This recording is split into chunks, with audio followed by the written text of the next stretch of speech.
Ashrei notre Keno, on a le trou de continuer, Briti Shalom, le jardin de la pureté pour préserver notre regard, nous motiver à prier sur le sujet le plus important dans la vie d'un juif et d'un homme en particulier, qui est de préserver ses yeux. Donc les amis, en réalité, ces choses qu'on a commencé à voir dans les cours précédents, concernant l'annulation, le travail sur les mauvais désirs, les mauvais traits de caractère, il faut comprendre que c'est quelque chose qui est ancré profondément dans la nature humaine. Tu as été créé avec une nature qui te contrôle, entre guillemets, pour l'instant, qui a le dessus sur toi, qui t'oblige à avoir certaines pulsions, etc. Et on sait qu'il y a une loi, c'est que la nature, elle oblige. La nature, c'est des lois qui obligent. La personne, elle n'a pas de libre arbitre sur la nature. La nature, elle est comme elle est. D'accord. Alors, Rabbi Nachman nous a dit, il y a une chose qui transcende la nature, qui permet de modifier la nature. C'est quoi? C'est la prière. La seule chose qui peut modifier la nature, c'est la prière. C'est pourquoi tout éveil que la personne va faire maintenant à l'intérieur de lui-même pour changer sa nature, en particulier ici, sa nature d'avoir les yeux qui vont faire un radar, qui vont capter tout ce qui se trouve autour de lui, etc. Ken, s'il ne prend pas cette volonté de vouloir changer à ce niveau-là en prière, alors il ne pourra pas changer. Parce que c'est sa nature. Et que la nature, elle est plus forte que lui. Et en réalité, tant que tu vas essayer maintenant de vouloir changer et faire genre comme si tu n'as pas ce mauvais désir à l'intérieur de toi, ça y est, j'ai compris, j'ai étudié avec Ilan, avec le Rav Arouche, avec Rabbi Nachman, il faut fermer mes yeux, ça y est, je change.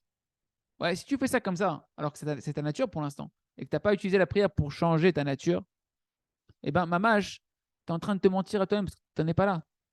C'est pas toi, tu n'en es pas à ce niveau-là pour l'instant, et donc ça va te faire des problèmes. Et ça va t'amener à de la tristesse, à des dépressions, des colères, des désillusions, etc. Et une personne, elle peut complètement tomber parce qu'au final, elle va voir que comme c'est pas son niveau, elle veut se battre, ouais, je ferme les yeux, et elle n'arrive pas. Elle va voir qu'elle transgresse des interdits, qu'elle retombe encore, qu'elle tient pas dans les épreuves. Et ça, la personne, ça la décourage. C'est ce qui se passe souvent. La plupart des gens qui entendent ça, qui font le chouva, ils ont envie. Mais après, ils disent, c'est pas pour moi, c'est trop dur. 2022, frère, 2023, t'es pas sérieux, iPhone et compagnie. Ou bien l'autre possibilité, c'est quoi? C'est que la personne, elle peut avoir une illusion qu'elle arrive. Ouais. Et elle va penser qu'elle est arrivée à un niveau comme Baba Saleh. Qu'elle est Kadosh, Kodesh, Kodashim. Comme j'ai vu des gens, ça fait 1 an ou 2, ils ont commencé à prêter sur le Brit. Ils pensent qu'ils sont Baba Saleh déjà. Et après, ils ne comprennent pas que leur femme ne se coupe pas la tête. Ils s'énervent avec elle, ils sont en colère, etc. Parce ils pensent qu'ils sont arrivés à des niveaux extrêmement élevés. Ils se remplissent de gava. Ils se remplissent d'orgueil. D'accord. Et là, à ce moment-là, bien évidemment, ils sont à l'extrême opposé en réalité de tout le travail de la Gdusha. Et ils sont très loin, ils ne sont pas conscients qu'ils sont encore très loin du véritable niveau de la Gdusha Tabrit. Juste, ils arrivent à naviguer avec eux-mêmes et se donner l'impression qu'ils sont des talikim. C'est le Yetzirah en réalité qui prend les commandes et qui fait ses illusions à l'homme. C'est pourquoi, les amis, tout le but de toutes les études que vous allez faire dans votre vie, que l'on fait ensemble, que ce soit ces cours-là, qui éveillent en fait à changer, qui nous éveillent à changer. On ne parle pas des cours de Gemara, etc. On parle des choses qui nous éveillent maintenant à changer dans les midot, dans les ta'avot, comme ici on veut préserver nos yeux. L'essentiel qu'on doit comprendre, c'est que c'est fait pour éveiller notre volonté. Notre volonté de changer et de vouloir et de se languir et désirer, mamash, de changer et de mettre ces volontés-là dans la prière. De supplier à Kadosh Baruch Hu, de trouver grâce à Kadosh Baruch Hu qui nous fasse mériter de pouvoir changer notre nature, puisque la nature, la prière, c'est se lier à Hachem, lui qui a créé la nature. Ta nature, il peut te changer, ta nature te recréer à chaque instant avec une nature différente. Comme Rabbi Nathan, il a dit sur le Sefer Akadosh, Reshit Rochma, que Rabbi Nathan, il a étudié 400 fois. Ce Sefer Reshit Rochma, quand on le prend, ouais, c'est rempli de paroles de moussard, de paroles d'éveil, mais très très violentes. C'est des couteaux aiguisés à double tranchant, les paroles qui sont marquées là-bas. Et c'est plein de paroles du Zohar, des paroles très très fortes. Il y en a beaucoup qui ont étudié ce livre-là, ils sont déprimés. Ils ont vu ce qui est marqué là-bas, la gravité des choses, etc. Et tout. Ils ont dit, oh, c'est tombé, on est des Rechem Gmourim, c'est bon, c'est fini pour nous, il n'y a plus rien à faire. Okay. Qu'est-ce qu'il a dit, Rabbi Nathan? Rabbi Nachman, il a étudié 400 fois. Il n'est pas fini déprimé, Rabbi Nachman. Parce que Rabbi Nachman, il savait comment s'éveiller avec les études. Rabbi Nathan, il a dit, tout celui qui tombe dans son esprit, qui se déprime à cause de ce livre-là, qu'il n'étudie pas. Parce que le Réchit Rochma, c'est Vadaï, c'était pas sa kavana. Il n'a pas écrit un livre qui est un livre entier énorme pour te déprimer et te rabaisser et te dégoûter de vouloir changer. Bien évidemment que non. Tout ce qu'il a écrit, et c'est ça que tous les Sfarim, même quand tu lis un livre, tu dis, ah purée, il est dur ce livre. Sache que tu n'es pas adapté. Tu comprends pas sa kavana, parce que sa kavana, c'est pas de te rentrer dedans et te prendre un marteau et te taper avec. En réalité, toute sa kavana, il a dit Rabbi Nathan, c'était que de réveiller la volonté dans ceux qui vont lire, qui vont s'éveiller de combien je gagne à faire cette chose-là, combien c'est grave de faire cette chose-là, mais pas pour se culpabiliser, juste pour prier sur cette chose-là. Et entre-temps, se renforcer à rester Bessimra. Tant qu'Hachem ne t'a pas fait changer, de rester Bessimra et de te réjouir de chaque petite progression que tu as fait, même la plus petite. tu dois t'en réjouir, danser, remercier Hachem. Et tout ça, c'est ramené notamment dans le Meshivat Nefesh, qui ramène les paroles de Rabbi Nathan dans la Sikha numéro 87 là-bas. Écoutez les mots de Rabbi Nathan. Tzrichin Leda, il faut savoir que tout ce qui est marqué dans le Sefer Reshit Rochma et dans tous les autres livres saints à propos de la Kedusha, de la pureté, d'avoir un grand niveau de pureté, etc.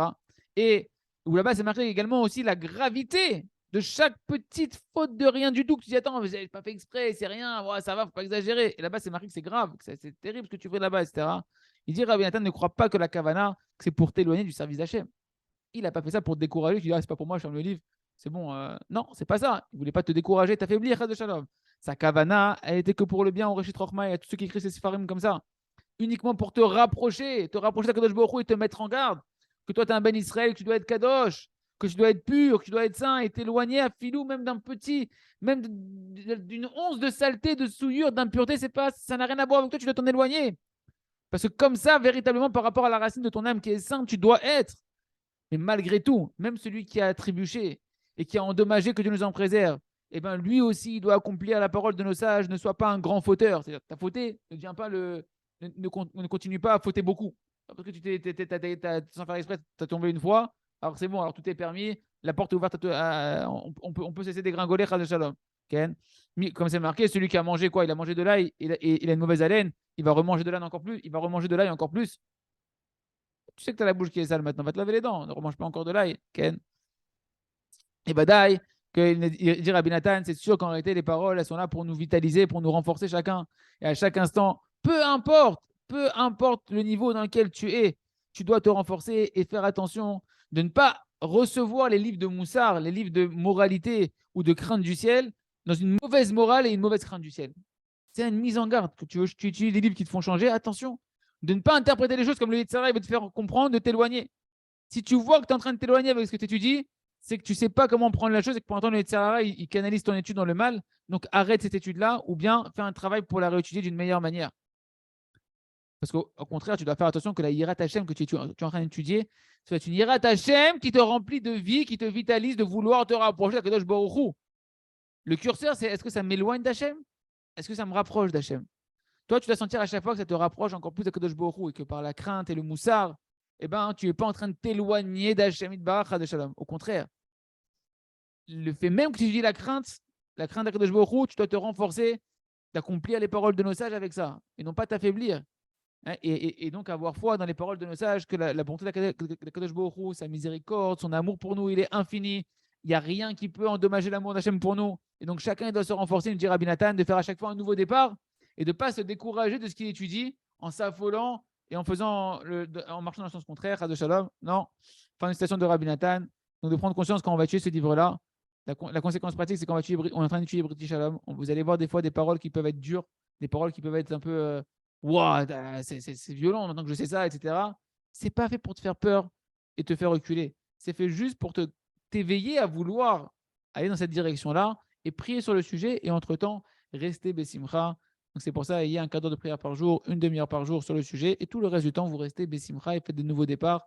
Vezeu, Rak Bessimcha Tamid, Chazak, Benit Chazek.